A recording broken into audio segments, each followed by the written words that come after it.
Okay, Hare Krishna. So we'll get started with our description or discussion on Srimad Bhagavatam, topics from Srimad Bhagavatam. So thank you so much for joining. Um, we are in a very wonderful section of the Srimad Bhagavatam, which is the disappearance of Lord Sri Krishna.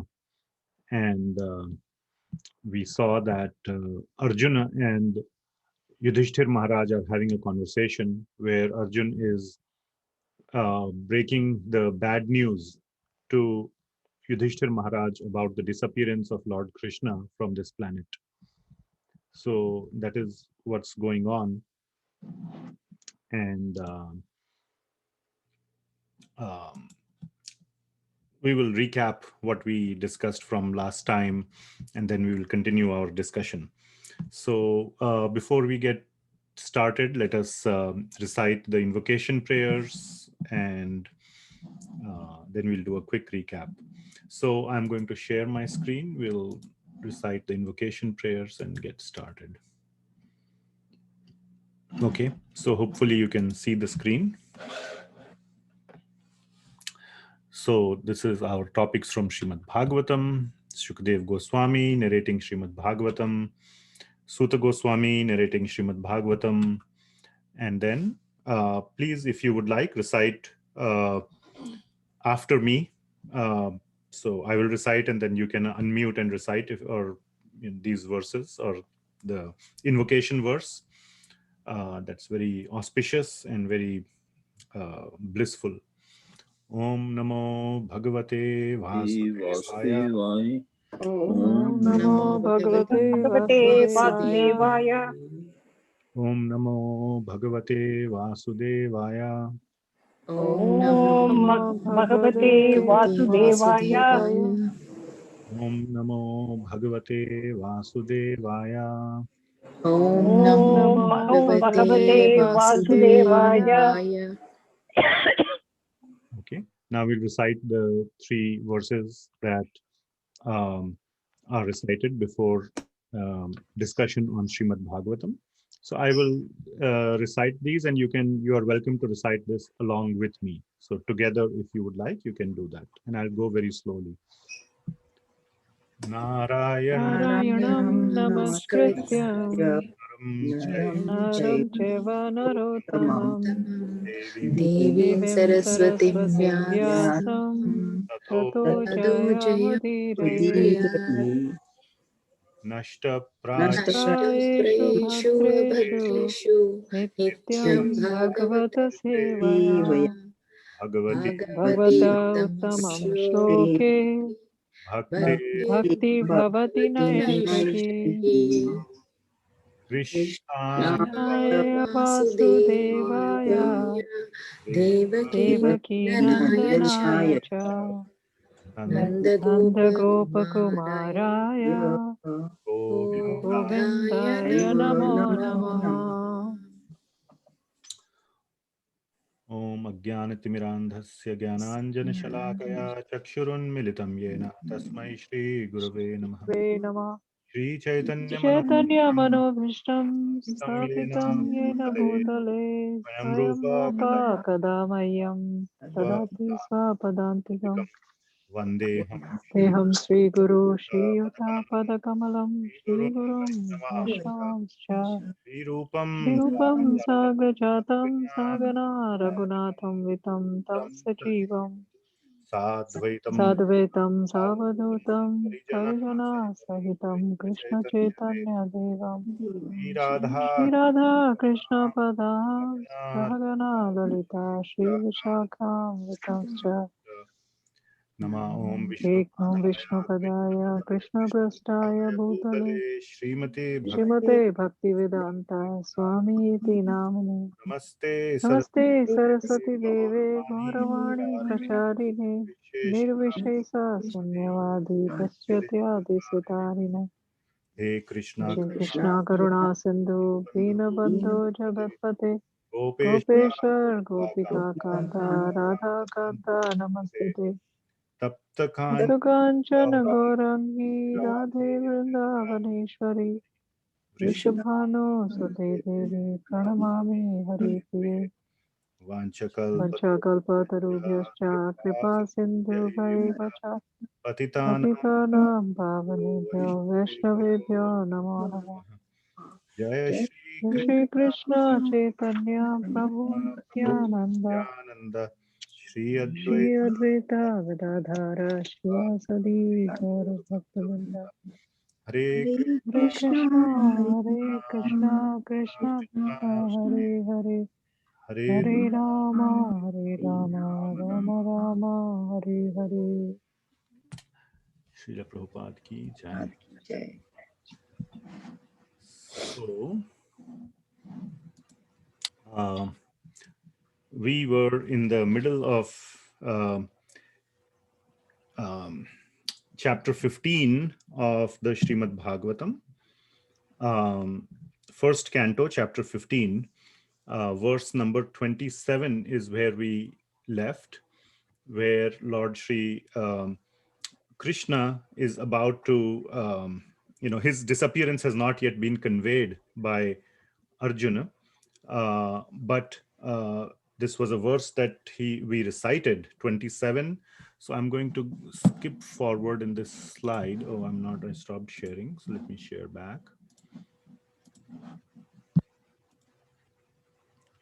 Yeah. No, so then we had discussed the 2 weeks or 2 classes back, we discussed about Narottam Das Thakur. Okay, so these are some of the important verses from this chapter. So 27 to 31. So these 5 verses are so beautiful and so instructive, and we were on the first one. So in this particular verse, so let me display that verse. And I think somebody had recited this one as well. So we go to Veda base, then we go to Srimad Bhagavatam, and first canto, chapter 15, and verse number 21. So this is the verse. Oh, not 21, 27, sorry. Yeah. So this was the verse that we recited. Who had recited this? Maybe we could recite it again to continue. These 5 verses are very beautiful. And we had, so before we get to that point, Arjun is recounting uh, all the various instances in which Lord Krishna protected him, protected the Pandavas from all kinds of calamities. He protected the Pandavas when Durvasa Muni came. He protected the Pandavas from the Kauravas during the Mahabharata battle.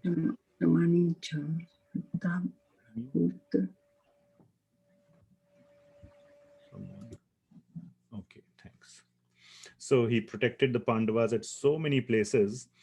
And at one place, Arjuna is recounting that Lord Krishna, he was feeling like he was Prahlad, and Lord Krishna was Narsinghadev.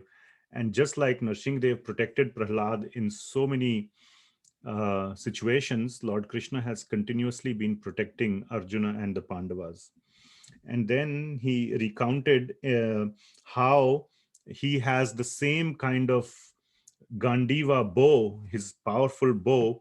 And when he was coming back from Dwarka, a bunch of cowherd men attacked him and he was completely powerless. And we discussed that particular pastime. So basically, he was narrating that how all the energy that he used to think was his was actually coming from Lord Krishna. And once Lord Krishna has disappeared, then all his energy also disappeared. So Srila Prabhupada had beautifully explained in a purport that, we may have the most expensive electrical appliances, but if we don't get the power supply from the power station, then all our appliances are useless. So in that state of mind, when Arjun was so distressed, he remembered the instructions of Lord Krishna. And that is what gave him peace in his heart. That is what brought so much relief to his mind. So that is the section that we are going to read through these verses. So who is going to recite this one? Who recited that one? Anybody? Aarti Mataji. Okay. Would anybody like to recite this 27th verse? We can just start from here. Can I, Prabhuji? Yes. देशकालार्थयुक्तानि हृतपोपशमानि च हरन्ति स्मारतश्चित्तं गोविन्दाभिहितानि मे. Beautiful. Very nice translation. Now I am attracted to those instructions imparted to me by the personality of Godhead Govinda, because they are impregnated with instructions for revealing or leaving the burning heat in all circumstances of time and space. Very nice. So in these instructions, so we'll just go line by line. Desha Kala Artha Yuktani. So we had discussed that these instructions of the Lord are Desha Kala Artha Yuktani, which means they are applicable in all time and places. Desha means place, Kala means time. So it's not specific. The Lord's instructions are eternal. They are time immemorial. They apply to all the time. It's not like the Lord spoke this to Arjuna 5,000 years ago and it does not apply to me. That is never the case. And then these instructions bring relief to the burning heart. Hrita tapa upashama manicha.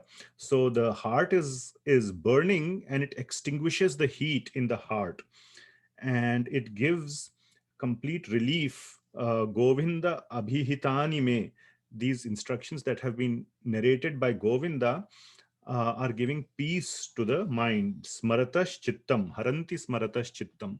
So it attracts the mind towards Lord Krishna. So the focus of this whole section 27, 28, 29, 30, 31, these 5 verses, the essential focus is instructions of the Lord. And we will see in the first canto, we had discussed this towards the end of last class, and this is the main recap, that all the personalities that are dear to the Lord are going to disappear. The Pandavas will disappear, Mother Kunti disappears, Bhishma Dev disappears, Lord Krishna, of course, disappears. All the Yadus will disappear. That will be the main part of discussion following this chapter. We'll go to Canto 11, Chapter 1, and we will see how all the relatives of Lord Krishna disappear. And therefore, the instructions of the Lord are the only thing that will remain. And that is our shelter. And the main instructions of the Lord are in the Bhagavad Gita and Srimad Bhagavatam. So we must take complete shelter of these things. And if we are to have any hope of being relieved from the burning heat of Kali Yuga that we are experiencing.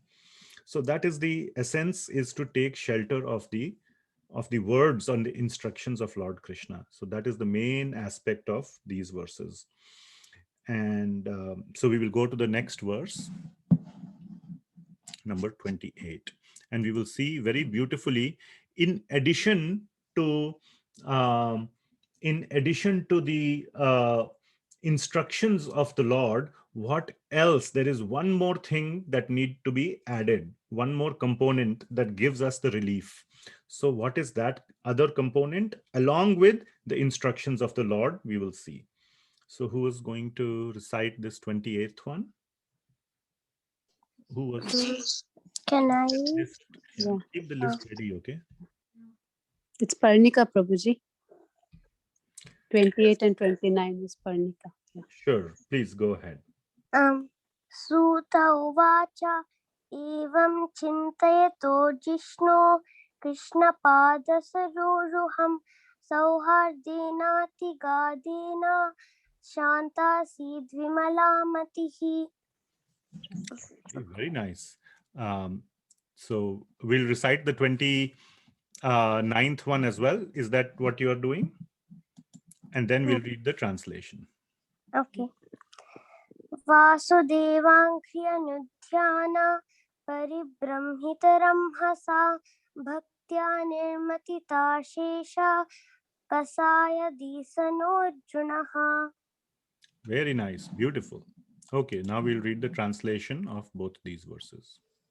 Suta Goswami said, thus being deeply absorbed in thinking of the instructions of the Lord, which were imparted in the great intimacy of friendship, and in thinking of his lotus feet, Arjuna's mind became pacified and free from all material contamination. 829. Very nice. Arjuna's constant remembrance of the lotus feet of Lord Sri Krishna rapidly increased his devotion, and as a result, all the trash in his thoughts subsided. Thank you so much. Beautiful. Very nicely done. So, in this verse number 28, I'll reduce the font a little bit so we can see the verse and the translation together. Okay, great. So, Arjuna is absorbed in the instructions of the Lord. Chintayanto Jishno. Jishno means Lord Krishna, and Chintayanto means thinking about what he had heard. Chintayanto means Chintayato means thinking about the Lord, but Acharyas explain that this is the instruction of the Lord. And the next thing is Krishna Pada Saroruham. So Krishna Pada Saroruham. Saroruham means resembling like the lotuses. And what is resembling like the lotuses? The lotus feet, the feet of the Lord, Krishna Pada. So these are the two things that Arjuna is thinking about: the lotus feet of the Lord and his instruction.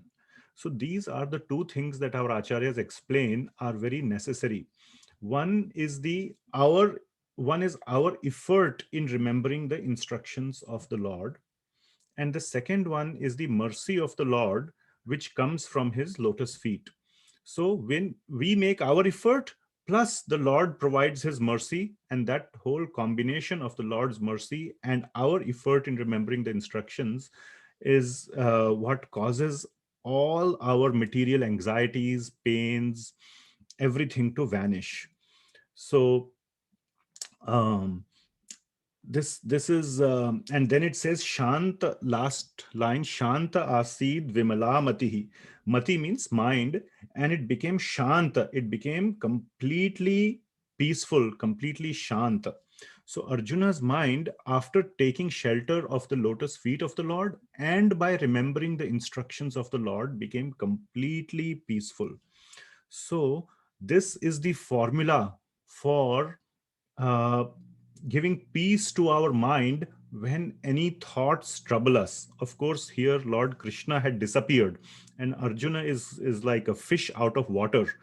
And it's a very, very, very troubling situation, very, very painful situation for Arjuna. But this method of remembering the instructions of the Lord is so important.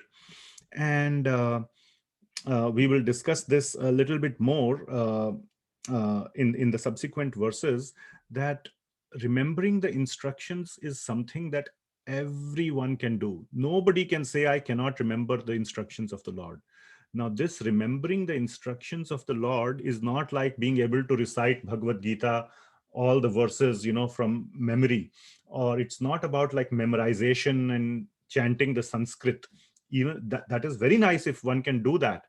But this remembering the instruction is something that can be done at a very simple level. What it means is just remembering the essence of Lord Krishna's instructions.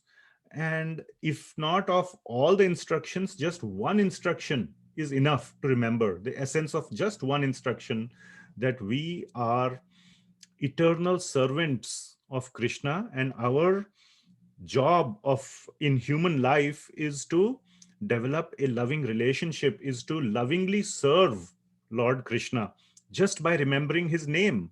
That itself is the greatest service. So that instruction itself, if one can remember, that is enough. So this is the instruction, this is the process of remembering the Lord's instructions. And then there are, of course, so many instructions, but even at least this much everybody can remember, and it gives um, so much peace to the heart.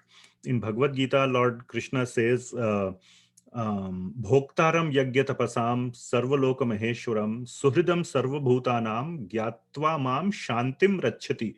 So there also the Lord is saying that one who suhridam sarvabhutanam, one who realizes that I am the friend of all living entities, gets so much peace. So I want you to just do a small exercise. I want you to, Arjun is, of course, in a very troubled situation right now. Think of a situation where you are troubled. Maybe it's right now you are undergoing some trouble. Maybe, you have been in that situation in the past.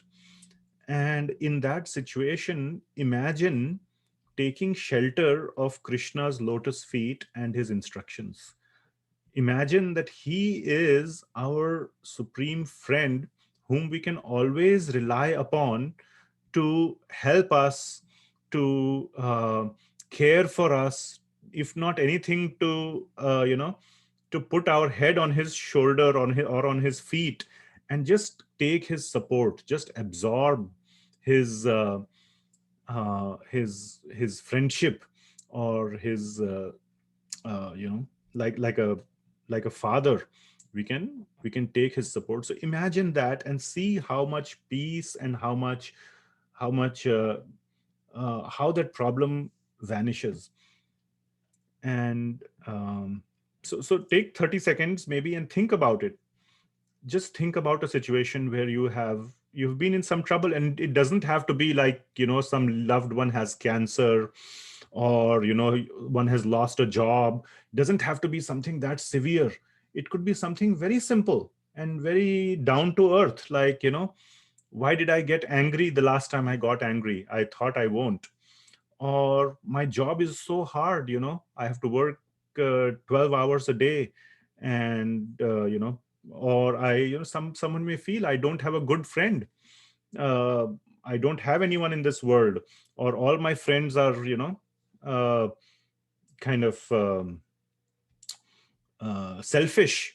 Whatever may be the anxiety in one's heart, think about it, and then bring this thought in your mind that Krishna is our ultimate friend, and by taking shelter of his lotus feet and by his instructions, I can get peace. Just think about this.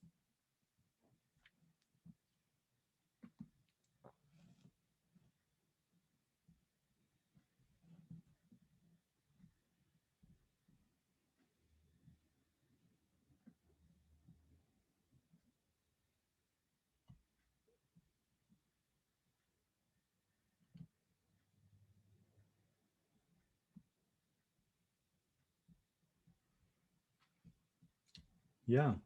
So maybe would anybody like to share what they thought about, or or anything you want to share?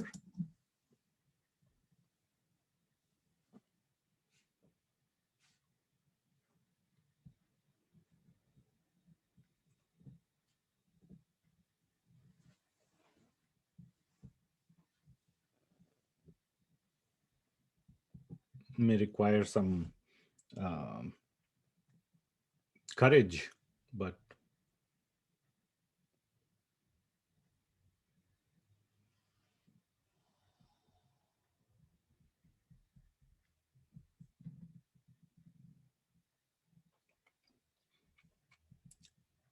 so let me share. Krishna Prabhu. Yes. Sorry, yeah, this is nothing particular, but then before, even for small ups and downs, petty things happening in everyday life, I used to get impacted by it so much, be it anything like some happy events or some sad moments. But then after coming into Krishna consciousness and after listening to all these lectures, I keep telling myself like it's just a Sitoshna Sukadukha moment, and we're all living in an exhale of Mahavishnu, and this is so insignificant. It is nothing at all. So that's how I've been pacifying myself, at least. nothing in particular, but then yeah, I'm seeing a lot of change like that. I keep telling myself, you're such an insignificant soul. And all these are nothing at all. It's just passing moments. Beautiful, very nice. Yeah, so Lord Krishna has so many instructions about tolerance, about the um, um, temporariness of this material world. Like you said, it's just one exhale or one breath of the Lord. And we don't have to get so worked up. And even in this life, in one life, which is so small, uh, when we look back on the things that made us so agitated 5 years ago, 10 years ago, now we think that was such a petty thing. And I got so agitated about it. So when we can laugh on our own anxiety in this life itself, then all the anxieties that are going on in our life right now, from a much larger perspective, if we look at it with the instructions of Krishna in mind, then they completely, or they disappear very rapidly. And that rapid aspect is what is going to come in the next verse, where the translation is, as Parnika read, Arjuna's constant remembrance of the lotus feet of Lord Shri Krishna rapidly increased his devotion, and as a result, all the trash thoughts in his mind, or all the trash in his thoughts subsided. So, by thinking of the lotus feet of the Lord, by doing this unalloyed devotion, thinking of the lotus feet of the Lord is no different than bhakti yoga. So by engaging in bhakti, bhakti increases bhakti. The only thing that increases bhakti is just bhakti, because you can think about it. If you think about it in material terms, when you do the same thing again and again, how can it result in something different? It's called, that's the definition of insanity in the material world. You keep doing the same thing over and over again, how do you expect a different result? So if you keep doing bhakti, how is it increasing the bhakti? The increase in bhakti happens because the Lord interferes. He provides his mercy, and when his mercy happens, then our results of bhakti, our spiritual progress happens by leaps and bounds. So um, through the process of bhakti, immediately we get so much peace and so much love for the Lord. So then we will go to the next verse, where Arjun will talk about specifically the Bhagavad Gita. So who is going to do that one? 30.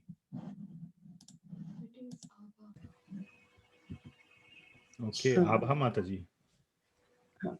Hare Krishna. Hare Krishna. Geetam Bhagavata Jnanam Yat Tat Sangram Murthani Kal Karma Tamo Ruddham Punar Adhyagamat Prabhu. Very nice. Thank you. Translation. Because of the Lord's pastimes and activities, and because of his absence, it appeared that Arjuna forgot the instructions left by the personality of Godhead. But factually, this was not the case, and again he became Lord of his senses. Yes. So instructions of the Lord are never forgotten. Once we actually understand the instructions of the Lord, they can never be forgotten because they get imprinted on the soul. So Arjun always remembered the instructions of the Lord. He just could not, he thought that he had forgotten them. But as soon as he focused his mind on the lotus feet of Lord Krishna, all those instructions came back. And then again, he became the Lord of his senses. Became the Lord of the senses means that he regained control of his senses. His senses were beginning to take control of him, but he took control of his senses.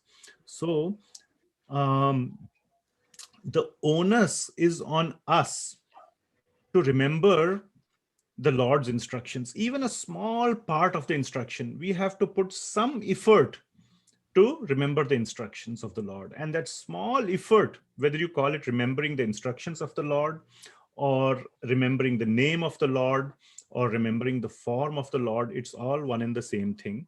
But it is to remember the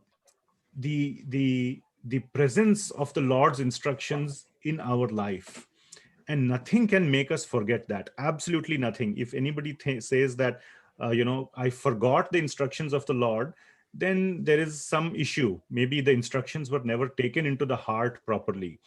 And it doesn't, as I said, mean that one has to memorize the verses or anything like that. It is just simply taking the essence of the instructions and applying them in our life. That is called remembering the instructions of the Lord. Even a person with the severe dementia or or any kind of problem will be able to remember that the Lord is my friend. That much everybody remembers. And in this verse, Srila Prabhupada quotes the very famous verse from Bhagavad Gita, Man mana bhavamad bhakto madhya jivam namaskuru, that this is the one instruction. If we remember that I have my job is to always think of Krishna, man mana bhava mad bhakto, to become a devotee of the Lord is the only instruction. If we remember, that is enough. There is no need for any other instruction. So this is the importance of remembering the Lord's instructions. So Lord's instructions are very, very, very important. And that is why, and these are the things we will, okay, so let's go to I don't want to steal the thunder of the next verse. So we will go to the 31st verse, which is sort of putting all this into a punchline. So we will see what the punchline is. So who is going to do 31? It's me, Abha. It's you, Abha? Abha, yeah. Okay, please go ahead. Vishoko Brahma Sampatya Sanchina Dvaite Sanshaya Vina Prakriti Nair Gunyad Alamkiyatvad Asambhava. Because of his possessing spiritual assets, the doubts of duality were completely cut off. Thus, he was freed from the three modes of material nature and placed in transcendence. There was no longer any chance of his becoming entangled in birth and death, for he was freed from material form.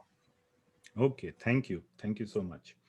So the punchline is this, that this spiritual knowledge is Brahma Sampatya.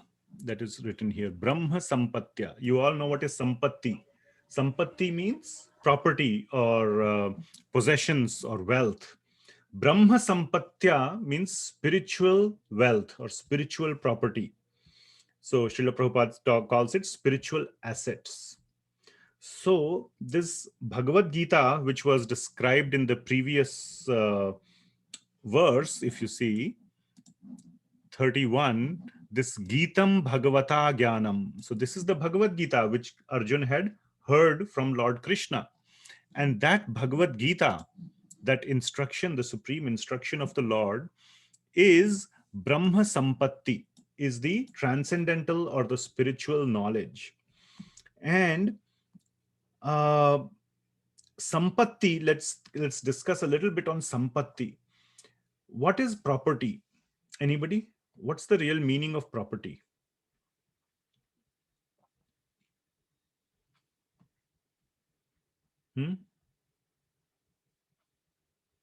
Assets, movable and immovable stuff.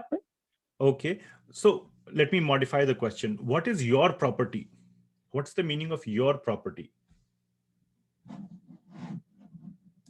Like anything that we possess.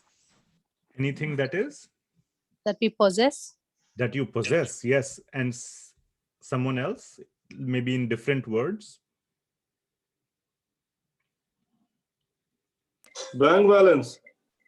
Bank balance, okay. But what do you call? Our family and our children and sure, near and dear. Yes, very nice, very nice. But what do you really call as your property, or what does it mean? It is my property. Let's say you bought a house and then you get all the legal documents which have your name and the property address. It even may have a map showing that this much is your property, and it says, draws a line that the boundary. Your attachment to it. it is our attachment, but what I want to get to is to say that that is truly been given to us. It is ours, correct? It's not a rental. From a ownership standpoint, it is different than a rental, which means that it belongs to us. It truly belongs to us. The government has put a stamp on the property and said, this much is yours. You have the right to do whatever you want with it, to sell it to someone or to keep it with you as long as you want. That is the meaning of property. But then the next question is it really ours? Will it never be taken away from us? No, it will always be taken away from us. Yes, it will always be taken away from us. So let's kind of go down this line of reasoning a little bit. Okay. Let's say you have some property and you lose that property, and let's say you don't care about it. Okay, I lost it. In the material sense, why would you not care about losing that property?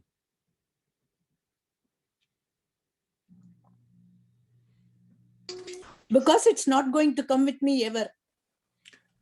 But in a material sense, let's say you have you lost $10,000, okay, and you don't care about it. Or let's say you lost $100. So what I'm getting to is, let's say if you are a millionaire, you don't care about losing $10,000 because you have something more valuable than that, isn't it? Or let's say if you have a house or a car and you have full insurance protection, and then the car gets into an accident or something like that happens, you say, okay, no problem, I have insurance, they will fix the car, I don't have to worry about it. So when you have some kind of a higher property, then the lower property doesn't matter, correct? But then you think that that higher property is fully yours, is absolutely fully mine. And therefore, if I lose something which is lower than that, it's okay, I don't care, right? So some people may think, okay, I lost some money, but I still have a job, so I will earn it back slowly. You put some money in the stock market or you gave it to a friend, he never returned it. You say, okay, no problem, I have a job, I will earn it back. Then someone may lose a job, but he may think, yeah, I have a big bank balance, I have saved enough for my retirement, I don't care if I lose my job, I can still survive. Let's say somebody loses all his bank balance and everything, all the money. Then somebody may think, I have something better than that. What is the better than that? I have a very loving family, I have very nice friends. So it doesn't matter, money comes and goes, but I have these wonderful relationships, wonderful family, I can rely on them. Then somebody may lose family, friends, all those things. Then somebody may think, okay, it's okay, I can have new relationships.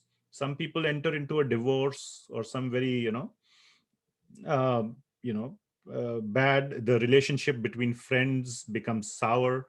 You make new friends, you move on with life. And you feel that, yes, at least I'm alive, I have some life ahead of me. And finally, so we feel that, yes, we have a life, we are alive, we have a body. And finally, the body also gets taken away from us. And then the question is, what after that? So in all these situations, people can get more and more and more anxious. The ones who are situated in the mode of goodness, or who have some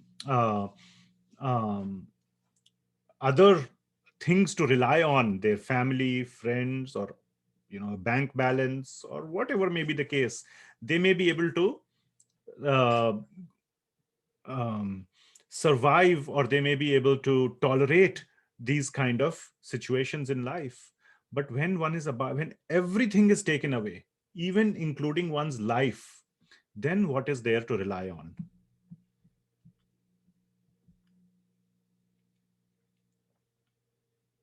Rely Only on God. Paramatma. God. Yes, then the only thing that is there to rely on are the instructions of the Lord. And that is known as Brahma Sampatya. That's the word that we were discussing. So this is truly the eternal property. All other properties that we discussed were temporary. They were actually not properties. The definition of the word property does not apply because that's not a property. It's a rental. It has been given to us for some time period after which it will be taken away. Just like a rental property, it is for a lease, 11 months, 12 months, or 1 month, whatever may be the 3 years lease, after which it will get taken away. But this Brahma Sampatya is truly, truly eternal. It goes from one life to the other to the other. And in Bhagavad Gita, 6th chapter, we have exactly seen this. When Arjuna asks what happens to a person who makes some progress in devotional service and then deviates, Lord Krishna says in the next life, he starts exactly from where he left off. So whatever progress was made in the past life continues into the next life. So that is real property. That is something which you can actually rely on, that this is truly ours. Once it is in our bank balance, it will never go away. It continues to stay there. So that is what Arjuna is saying, that this Brahma Sampatti is the one on which if I rely, then all the doubts of duality are cut off. And when we rely on this, then we become free even from the entanglement of birth and death. Because even if the body is taken away, which is a property, which we said is our property, we all think our body is our final property. Nobody can take it away from us. We identify with the body. I am the body. But that also gets taken away. But those who know that there is a even higher property that we own, which is this Brahma Sampatti, then nobody cares. Okay, take away the body. I have something higher to rely on, which is this Brahma Sampatti. The love and the instructions of the Lord, the devotion of the Lord is truly ours. It can never get taken away from us. So that is a very, very satisfying feeling. That's a very, very empowering feeling that this is something that truly belongs to us, and it is truly in our favor. It really exists to empower us. It's not like a friend who is cheating us. It's a friend who is always supporting us. And that's the point that is brought out in these verses. So Arjun is thinking about these things, and then this is what is giving him great peace and satisfaction, even in the very dire situation that Lord Krishna has departed from this world. So now we will see, now we are going to change little gears. Now we'll proceed and I will share with you what the pastime occurs from text number 32 onwards. We read till 31, the verses. We'll go forward and then we'll read a couple of more verses, 36 and 37 in detail. About the disappearance of Lord Krishna. So they are very beautiful verses where the disappearance of Lord Krishna is described. However, before that, we will see all the devotees of the Lord departing, because the Lord has departed, and the devotees have no business of staying on this material world without the Lord. So they also begin to depart. So in the text number 32, or Maharaj Yudhishthir, when he hears or he's getting this sense that the Lord has disappeared, then he decides to leave this world as well. So the devotees of the Lord so there's one. Let me ask you a question. Devotees of the Lord are unable to bear the separation from the Lord. They always want to be with the Lord, except for one particular situation. There is one situation in which the devotees, the pure devotees of the Lord, agree to be separated from him. What is such a situation or a circumstance? When the devotees of the Lord agree to be separated.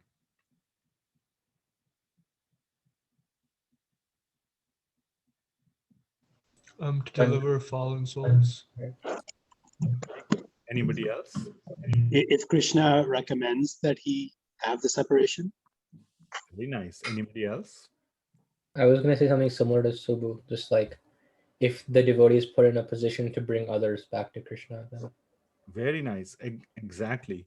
So the devotees of the Lord, in one situation, they are totally fine to be separated from the Lord, which is to become an instrument in executing his plans, whatever his plans may be. And in that case, in other words, it's the same thing, to serve the Lord. And the Lord's plans are always centered around bringing more and more souls back to him. So yes, in helping other people come back to Krishna. And so the devotees, but so the Lord will install, we will see the Lord will engage devotees to do that further on after he departs. But the devotees who are done with their service, they have no other business in staying on this planet, and they begin to depart. We will, when we later on we reach 11th canto, we will see how Uddhav ji is so interested in going back along with Krishna. But Lord Krishna tells Uddhav ji that I have some service for you. You need to go and meet the rishis, the sages and saints in Badrikashram. I had promised them that I would come there, but I could not go there. But you are just like me. And when they see and meet you, they will feel completely satisfied. So you should just wait before you come to me. First go to Badrikashram, give them your association, and then come back to me. And Uddhav ji is totally agreeable with that proposal, and he executes the Lord's plan. So, however, Maharaj Yudhishthir's duty is done, and he knows that he has no more duty on this planet, and he wants to go back to Krishna.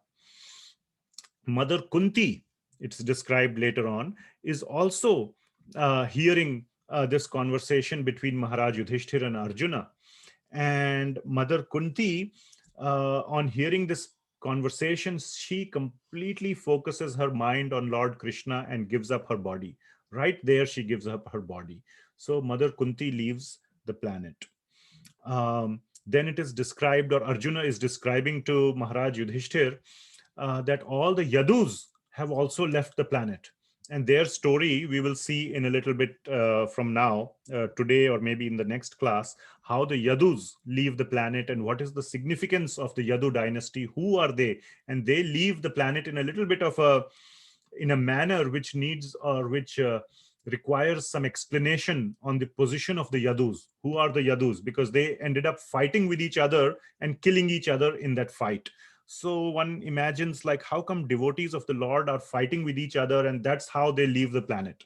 So this was one grand plan of the Lord, and our great acharyas such as Jiva Goswami, who is greater than him in terms of explaining spiritual significance, he gives some wonderful explanations of what happened to the Yadus and why it happened, and how the Lord, or why the Lord organized it in such a way. So all that we will see. So the Yadus also depart. And finally, in text number 35 of this 15th chapter, Arjuna tells the Yudhishthir that the Supreme Lord also left this planet. And then he says he left this planet just like a magician, and he left this planet exactly in the same body as we saw him. He just rose up. He just kind of just ascended into the sky. And as he ascended into the sky, so many of the demigods, the Devis and Devatas and the Rishis, as he was ascending through the sky, they were looking at him, and they took darshan of the Lord as he was departing this planet. And then he would go into some other place, and all the time the Lord is present in some planet or some universe or the other. He's taking avatar. So he goes from here, takes avatar somewhere else, and like this constantly the Lord is taking avatars, one in one universe or the other. So like that he goes away into the spiritual world.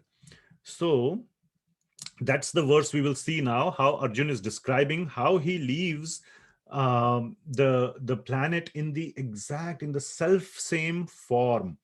And we will see that. And also then we will see Arjuna describing that as soon as the Lord left the planet, Kali Yuga became very strong. It became completely, it invaded almost. As soon as he left, it invaded. Like when, I don't know, when kids, as soon as the parents leave the house or whatever, the kids start playing. They're waiting for the parents to go, and the door closes, and then all the explosion occurs. So like the Kali Yuga has been waiting for the Lord to leave, and as soon as the Lord leaves, Kali Yuga invades in its full force. So we will read those two verses, 36 and then 37. So who will read that? Me. Okay. I, Renuka. Okay. Yes. So let me share the screen and then you can read. So 36 and 37, both, right? Is that the case? 36 alone is given. Okay. So 36. Yada mukundo bhagavani mam mahim jahausvatan va svaraniya satkata tadahareva pratibuddha chetasa adharma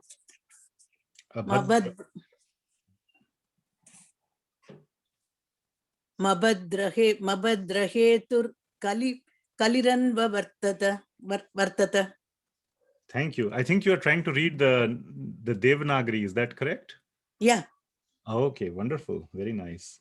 So actually in the Devanagari, there's a little bit of a problem that if you see here, it says, Tada ahar eva apratibuddha chetasam abhadra hetuhu. So chetasam, that half ma is actually supposed to be recited in the third line.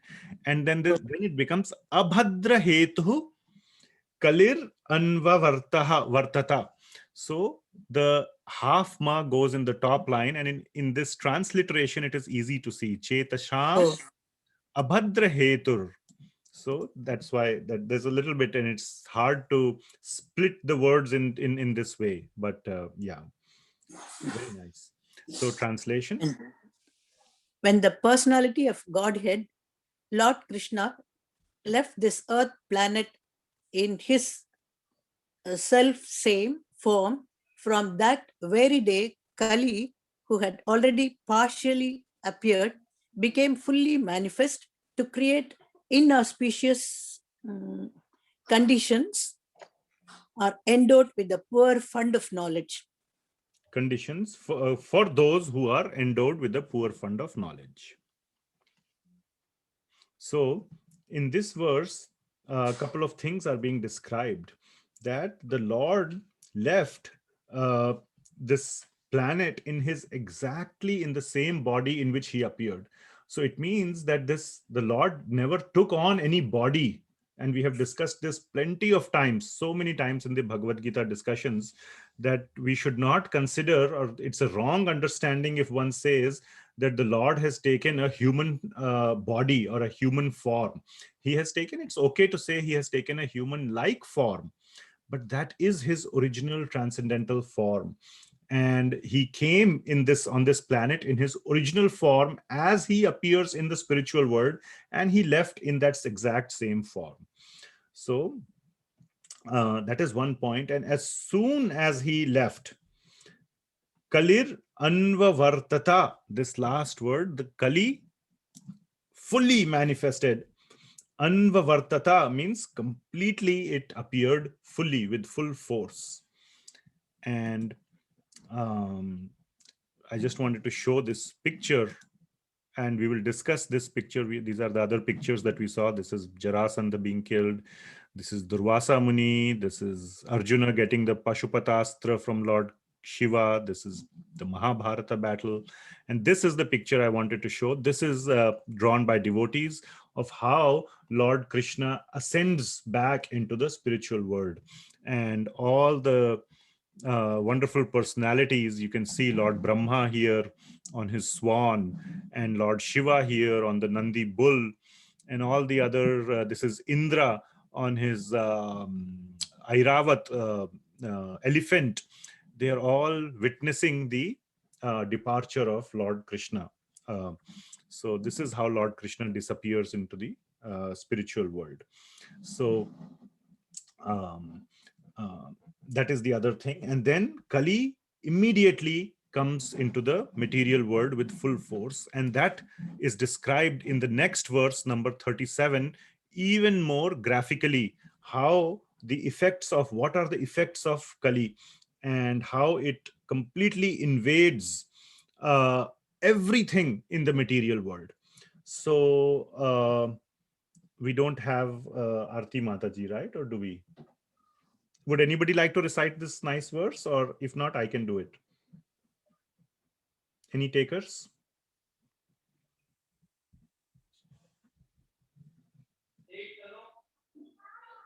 One of the children, maybe? They are always good at recitation.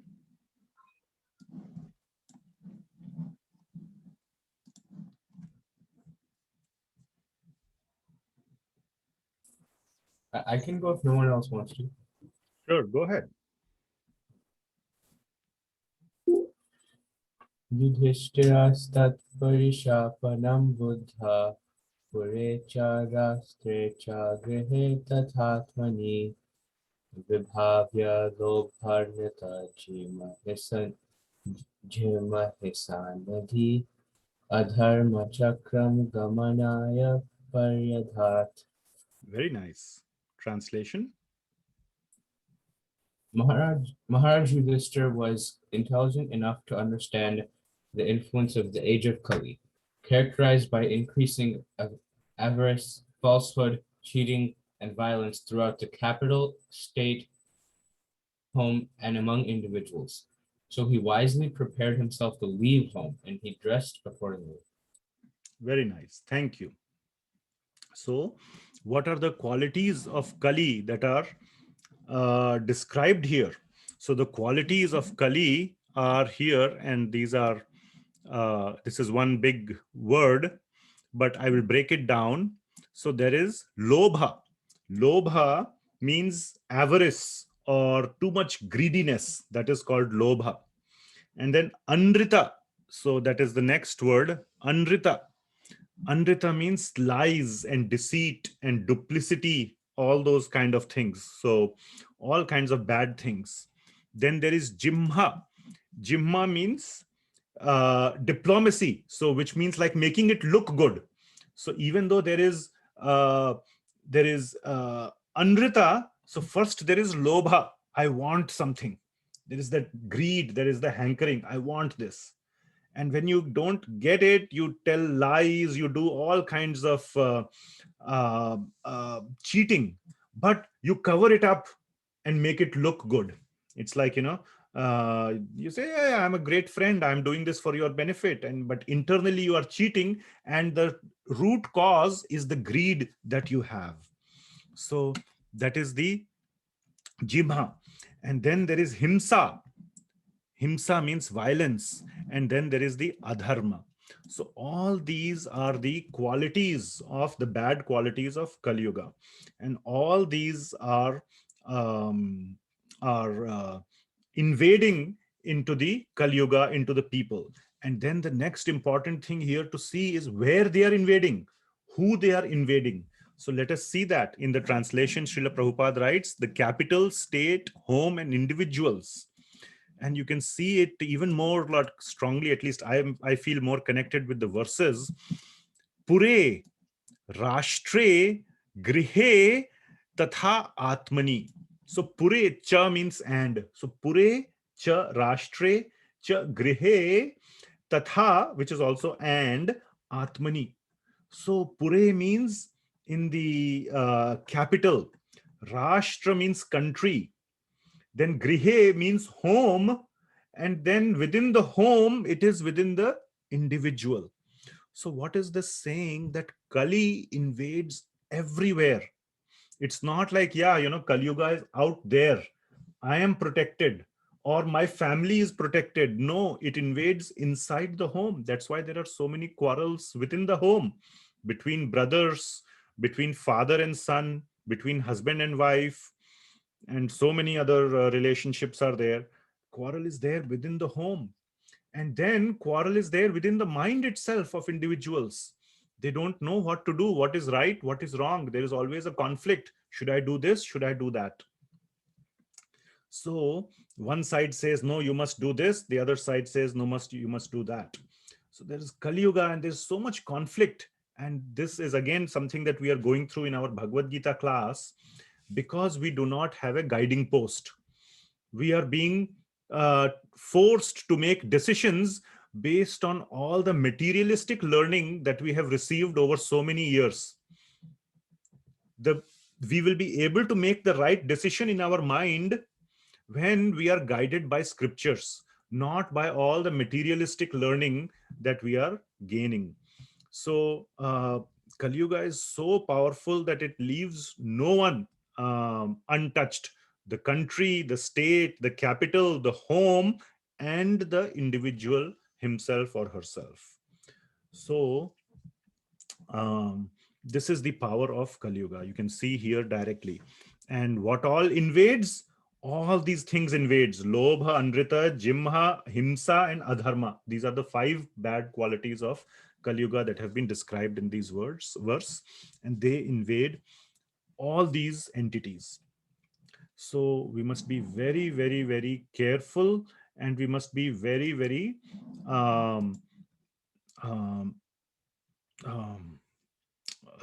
very, very desirous of getting ourselves out of this Kali Yuga. We should not waste any time in trying to prepare ourselves to get out of Kali Yuga.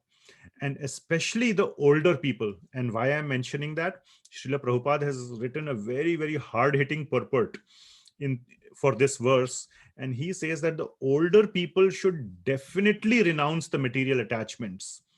Definitely. There is nothing, there is this, it's a constant thing. Okay, when you are young, okay, I have to become older, I need to have a family, then my children need to have a family, then this, and it's a never ending process. Whether you have grandkids or great grandkids or great great grandkids, the cycle will keep going on and on and on. So you must cut this cycle. And Srila Prabhupada's, and I'm not saying this, so excuse me to all the elderly devotees who have joined this call, but Srila Prabhupada says, otherwise death will drag you away forcibly. So better to be dragged away by death. You only, take a graceful exit. And that is what Pandavas and all the other devotees we will see do. Instead of, they have completed their duty, and of course Lord Krishna has disappeared, so they have no business to stay there anyway. But also because they have become older. Arjun, you can see his Parikshit is his grandson. So Arjun must be old, he has a grandson who is ready to be coronated as king, not a grandson who is just born. Parikshit Maharaj has become big. And in the very next verse, 38, we will see that Yudhishthir Maharaj coronates him as the king, transfers all the ownership of the kingdom to Parikshit Maharaj. So he's he's not a baby, he's not a child, he's a grown-up person. So the Pandavas are old, relatively, and they decide to gracefully leave this world. And Srila Prabhupada is making a very, very strong point, and for some reason he specifically picks on the senior people, that they should definitely renounce all this attachment and take to very seriously take to Krishna consciousness. But it applies to all of us as well. We never know when our last moment will come. Nobody has told us that because my hair is black, I have another 40, 50, 100 years to live. You don't need gray hair for calamity to strike. and to leave, to be forced away by death. Anybody can be forced away by death. So this is not just for the senior people, it is for all of us. So we will continue with our discussion that after this, Yudhishthir Maharaj coronates Parikshit Maharaj, his grandson, as the king. And he's fully confident that Parikshit Maharaj is a very well qualified king. He has been grown up in a very nice way. Of course, he's the one who got darshan of the Lord even before being born in the womb. So he's completely blessed. He's a pure devotee. He is as good as it has been described earlier when the prophecies were being made. His rule will be as good as the rule of Lord Rama. Lord Ram is called the ideal king. So it is said Parikshit Maharaj's rule will be as good as the rule of Lord Ram. So he's such a capable emperor. So he coronates him. Then he coronates Vajranabh. Vajranabh is the great grandson of Lord Krishna as the king of Mathura.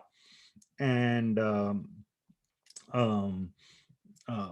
so he puts these very able people in charge of the kingdom, and then he departs. So it is very, let me share this screen here.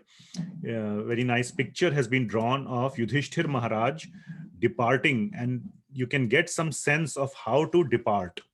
So this is a picture of Yudhishthir or Yudhishthir Maharaj when he departed. And in the Srimad Bhagavatam, very nicely it is mentioned that Maharaj Yudhishthir at once, after he heard this conversation from Arjuna, he coronated Parikshit Maharaj as king, and then he relinquished all his clothes, all his expensive or kingly garments, and he put down his belt and his bow. Remember when Vidur was banished from the palace by Duryodhan, he put his bow on the door and left. So similarly, Yudhishthir Maharaj also put all his royal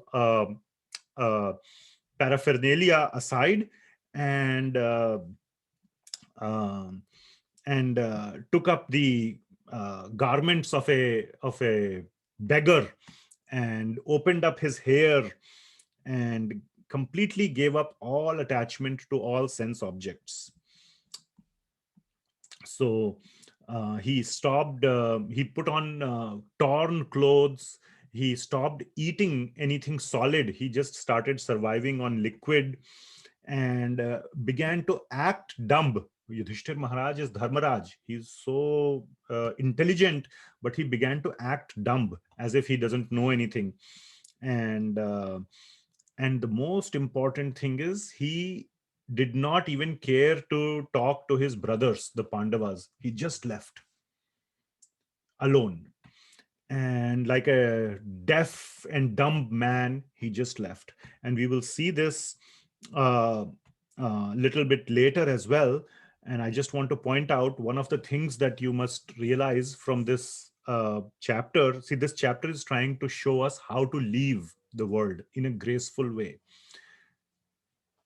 Lord Krishna, Guru, family, friends, everything, they all help us during our life in our spiritual journey, or they can help us in our spiritual journey during our life to prepare us. But in the last moment of our life, according to Srimad Bhagavatam, we are all on our own. The final journey must be performed alone. There is absolutely no one going to be there, and neither is anyone supposed to be there in the final moments of our journey. Then at that moment, we are completely on our own. It's simply between us and Krishna. There is absolutely nobody else. The only thing that comes with us is our preparation, is our consciousness, our sadhana that we have done throughout our life, the practice that we have done. That's the only thing that we have to rely on. Otherwise, our journey is completely needs to be performed alone. So then it is said that Maharaj Yudhishthir started towards the Himalayas. He went towards the Himalayas and completely absorbed himself in the thoughts of Lord Krishna. Now, the other 4 Pandavas, they saw Yudhishthir Maharaj doing this. They also followed suit. They said, we must also do that. So they were also equally Krishna conscious, and they also basically did exactly what Yudhishthir Maharaj did. And they also left. And the important thing that is mentioned in that is that when they left, the rest of their time, they focused their mind exclusively on the feet of Lord Krishna. They meditated upon his feet without interruption. That is mentioned in the verse. So, and then it is mentioned that with this consciousness, all the Pandavas, they go to the spiritual world. And they go to the spiritual world also since they are pure devotees of the Lord. Now, there are various levels of devotees. We will see Vidurji in the next verse, but Pandavas are such pure devotees that they also go to the spiritual world in their very own bodies. They didn't even have to leave their body. Their soul didn't have to leave their body. They went along with their bodies into the spiritual world. So that is how the Pandavas go back to Krishna. Then it is described how Vidurji also leaves very quickly. In one verse it is described. If you remember, he after he caused Dhritarashtra to leave the palace and they parted ways, Vidurji went on a pilgrimage. And then at a place known as Prabhasa Kshetra, Prabhasa, he left his body as well. And Vidurji is originally Yamaraj. He was out of some curse. This is described in the purport by Srila Prabhupada, that he was cursed by Manduka Muni to take the body of a Shudra. That's why he was born as the son of the maidservant. So after leaving his body, he goes back to serving Krishna as Yamaraj. So he returned to his original constitutional position of serving Krishna as Yamaraj. So he also leaves the body. And Draupadi also saw that all her husbands left. Now this is very a little hard hitting as well. None of her, she had 5 husbands, the 5 Pandavas. None of them cared to even ask her, what about you? Do you want to come with us? Or we are going to leave. What will happen to you? Nothing. They just left. Because in the last moment, everybody is on their own. So Draupadi also saw that, and she also followed in the same footsteps as her husbands. And she also became absorbed in the thoughts of Lord Krishna and gave up her body. And also the Subhadra, Mother Subhadra, who's the wife of Arjuna, the other wife of Arjuna, she also gave up her body in that same way. So in this way, all the Pandavas and all the associates that are mentioned here of the Lord, they left their body one by one. And this is how the Pandavas left.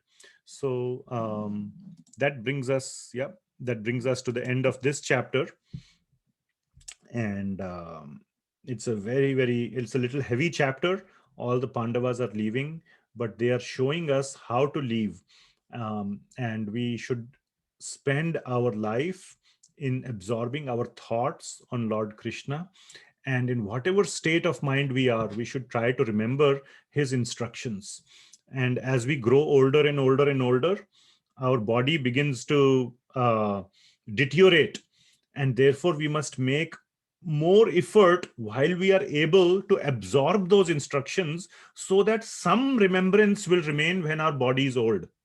So for the younger people, the instruction is to, as much as possible, absorb the instructions, and absorption will only happen when there is application. You see, in anything, when you just remember the formula, you don't remember it. But when you do 20 different problems where you apply that formula, then you remember it. Or in a project, if I just ask you, this happens so many times to me, if they tell me to just read a design document, I don't understand it. But when they tell me, okay, you have to read this design document and then make this enhancement into this design, then I really understand what the design is, because now I know I have to not only understand it, I have to apply it, and I have to apply it and make a modification into it. Then I really, so application is what causes absorption. That is the point. So absorption doesn't simply mean listening once and forgetting. So listen to the instructions, apply it in your life, and then it will get absorbed. And then there is a very high chance that towards the end of our life, we will be able to remember those instructions. And if we are able to remember those instructions, then our life will be successful at the end of our life. So that is the essence of this chapter, that how to leave this world, and also what goes with it is how to practice our life so that we can leave the world in the recommended way. So how to leave the world depends on how good practice we have done throughout our life. So it's not just that how to leave the world. It's like, not the training is not just how to give the exam. The training is not only how to give the exam, but the preparation that precedes it, because then we will able to give the exam nicely. So that is the that's the discussion on this chapter. So I'll stop here, and I have one nice announcement to make, which I will make. But before that, let's see if there are any discussions or questions, comments, corrections.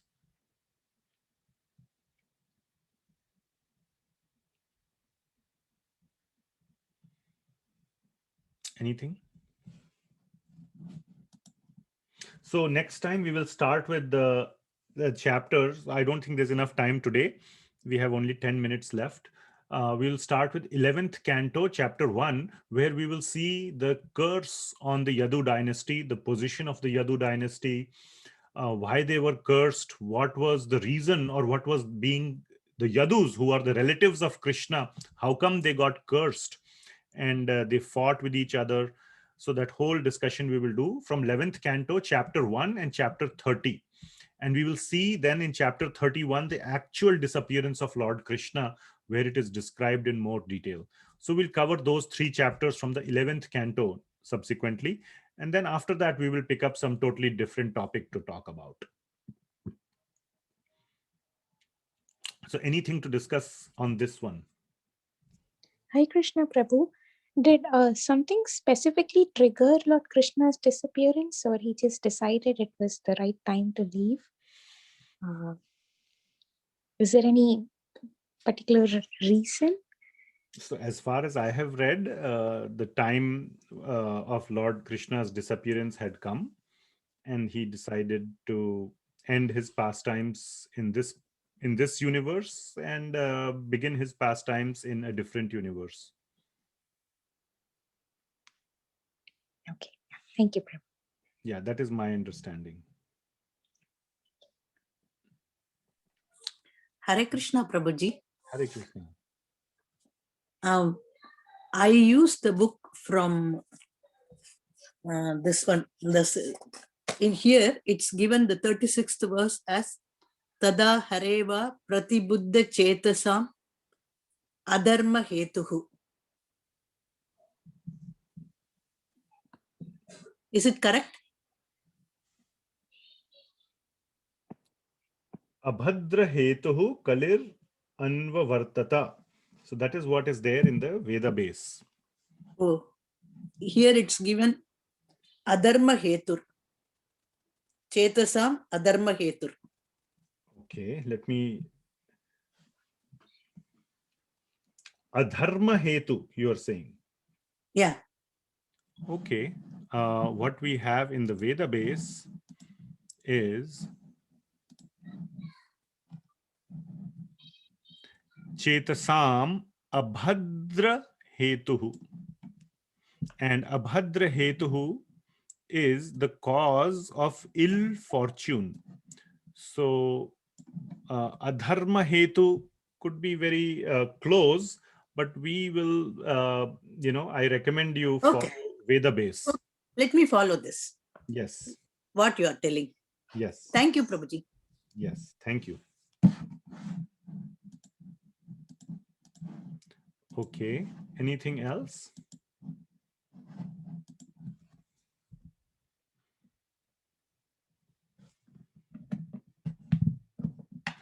If not, then I just want to make one quick announcement. I thought somebody asked me in the last class, or was it the Bhagavad Gita class or this one? I can't remember, that how to focus on japa, how to focus the mind on japa. The mind keeps going here and there, which is a very common question while doing japa. And in the Bhagavad Gita class, we are doing japa every week. One round we do towards the end. So you should all do some japa, some remembering the Lord's name. And that is the practice that we do in this life, so that at the end of the life, we can remember the Lord. So somebody asked that question, and I can give lots of answers. And there are various people have various issues.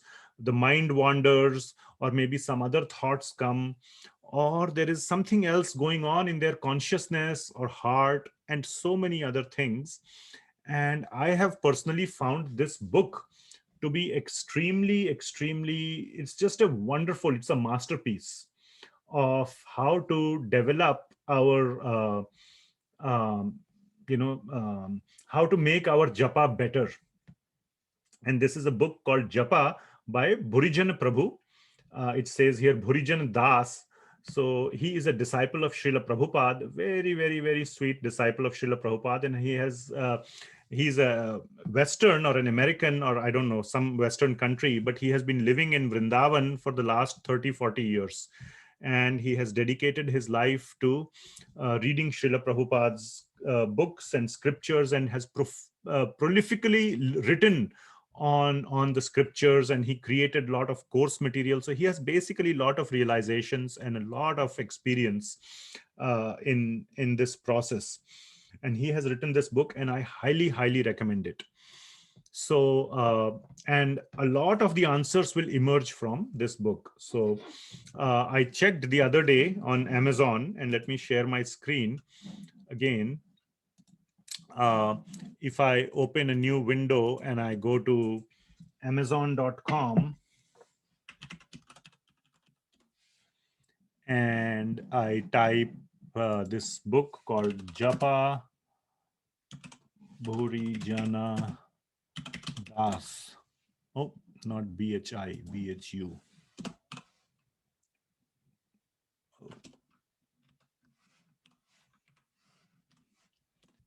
Okay, yeah.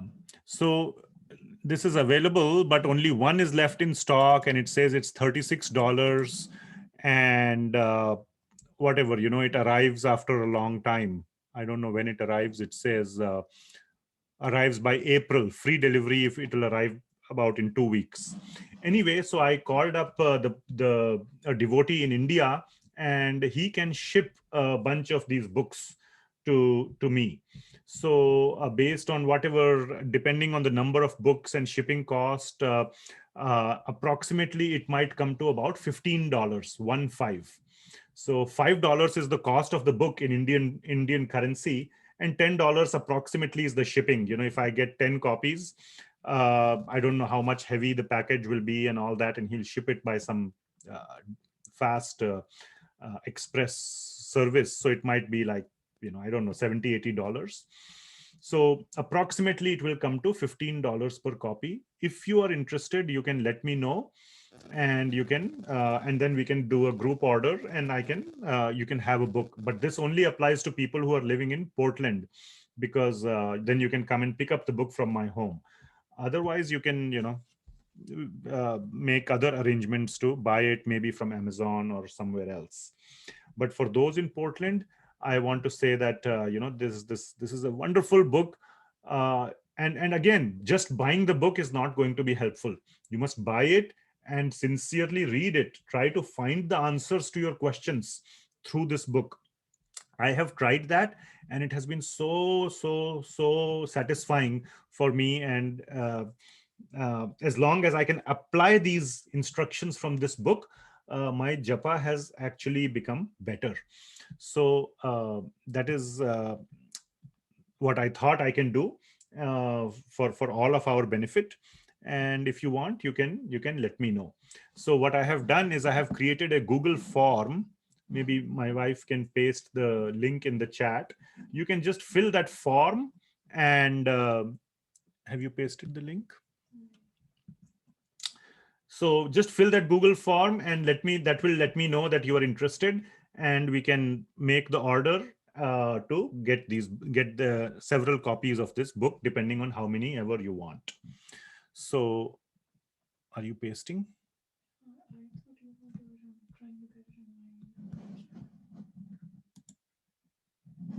Okay, I'll do it. Don't worry.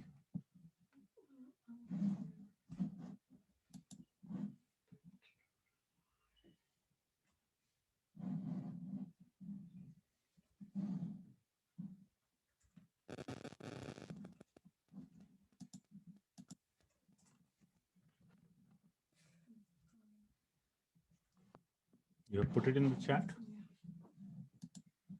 Okay. So the link is here in the chat, bit.ly Gita PDX -survey. So very simple link. And you can just use this link and put in your, let us know in this way. I'll just show it to you as well. This is the link here, bit.ly/Gita PDX-survey. Okay, so this is just a very simple Google form, and you can fill it up if you are interested in buying the book. And it should come here within, after I place the order, it should come here within a week. Okay. And if, just to be clear, if I'm left over with any extra money, I will just donate it to the temple. I'm not going to bother, if it comes to like $13 instead of 15 because of shipping, I'm not going to bother myself with, returning $2 to everyone. So whatever extra is there, it will all go to the temple. And if it is a little bit less, I will put it in from my pocket. So no worries. So on an average, it will be just $15 for all of you. Okay, so with that, any last questions before we close?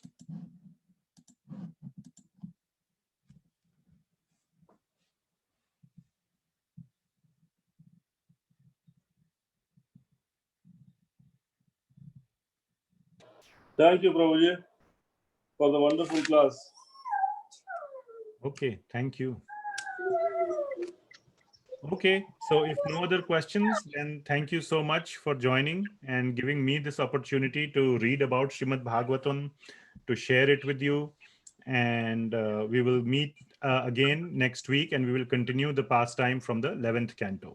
And those who are joining Bhagavad Gita class tomorrow, 4 p.m. Pacific time, we will start with chapter 18. So thank you so much. Hare Krishna. Hare Krishna. Thank you, Krishna.